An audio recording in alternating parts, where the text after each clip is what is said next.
বাংলাদেশে তো ডাব সোনার দামে বিক্রি হয়, শ্রীলঙ্কায় কি অবস্থা দেখি। শুভ সকাল বাংলাদেশ, আমি তাম্মাত। আকিজিয়ার ট্যুর শ্রীলঙ্কা চলমান আছে। শ্রীলঙ্কার এই নারিকেল গাছগুলো প্রতিদিন দেখতেছি, এত সুন্দর লাগে বলার বাহিরে। আর এই রঙের ডাবগুলো দেখলে কেনই যেন শ্রীলঙ্কার কথাই মাথায় আসে। Brother, how much? 150. Sorry, 150. 150. Okay, give me this one.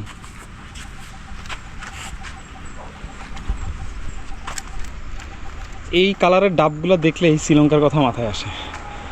Yeah sure, মানে সবসময় এই কালারের ডাবগুলো ছবিতে মুভিতে যেখানেই দেখছি না কেন, শ্রীলঙ্কার একটা ব্যাপার আছে, মানে এটা কেন যেন আনঅফিসিয়াল, এটা শ্রীলঙ্কারই একটা সিম্বল হয়ে গেছে।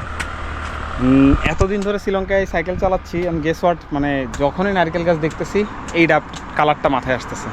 ভাবলাম একটা ডাব খেয়ে দেখি। আর দামেরও কী অবস্থা, 150 বলছে তো, তাহলে বাংলাদেশের টাকায় লেটসি কয় টাকা হয়। 60 টাকা। মজার ব্যাপার হচ্ছে আমাদের দেশে এখন ডাব বিক্রি হয় 150, 200, 120, 100। ও থ্যাংক ইউ।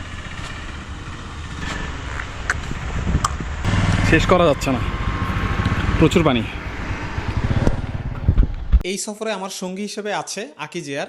সেরা রেটে যে কোনো ডেটে টিকিট কাটুন আকিজিয়ারে।